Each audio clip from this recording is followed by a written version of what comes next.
ஆண்டவராகிய இயேசு கிறிஸ்துவின் மகத்துவமான நாமத்தாலே உங்களை வாழ்த்துகிறோம். சிங்கக்குட்டிகள் தாழ்ச்சி அடைந்து பட்டினியாயிருக்கும். கர்த்தரை தேடுகிறவர்களுக்கோ ஒரு நன்மையும் குறைவுபடாது. சங்கீதம் 34 அதிகாரம் வசனம் 10. அனைத்து ஜீவன்களையும் உயிருள்ள எல்லாவற்றையும் உருவாக்கியவர் அவைகளை தம் சித்தப்படி காப்பாற்றுகிறார், வாழ செய்கிறார், தம் தீர்மானத்தின்படி ஜீவன் அளிக்கிறார். ஏற்ற நேரத்திலே எல்லா ஜீவன்களுக்கும் ஆகாரம் தரும் அவரையே எல்லா ஜீவ சிருஷ்டிகளின் கண்களும் ஆண்டவராகிய கர்த்தராகிய தேவனையே நோக்கி கொண்டிருக்கிறது என்று வேதவசனம் கூறுகிறது. குறிப்பாக சிங்கக்குட்டிகளை குறித்தும் அவர் செயல்படும் ஆண்டவராக இருக்கிறார்.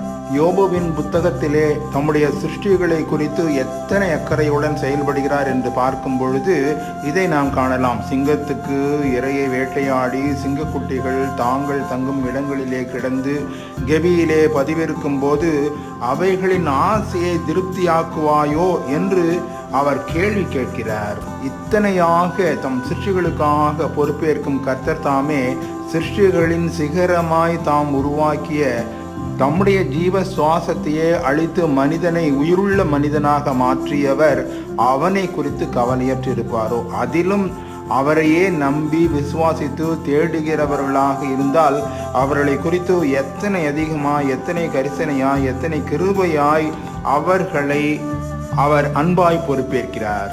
ஆகவே தான் சங்கீதக்காரன் மகிழ்ச்சியுடனும் மன நிறைவுடனும் மாறாத அன்புடனும் பாடி துதிக்கிறான். ஒருவேளை இந்த சிங்கக்குட்டிகள் தாழ்ச்சி அடைந்து பட்டினியாய் இருக்கக்கூடும், ஆனால் தம்மை நம்புகிற மனிதனையோ அவர் எந்த குறைவில்லாமல், நாம் கேட்டாலும் கேளாமல் இருந்தாலும் நன்மைகளை பொழிகிறார், அருள் செய்கிறார், ஆசீர்வதித்து கட்டளையிடுகிறார். இத்தகைய கர்த்தருக்கு பயப்படும் மக்களாக நாம் இருக்கிறோமா?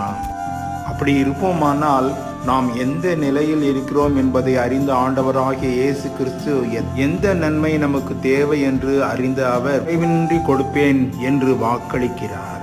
அவரை நம்பி நன்மையான ஈவுகளை பெற்றிடுவோமா? கர்த்தருக்கு பயந்து அவர் பாதம் பற்றிடுவோம், நன்மையானவைகளை பெற்றிடுவோம். ஆமேன். God bless you.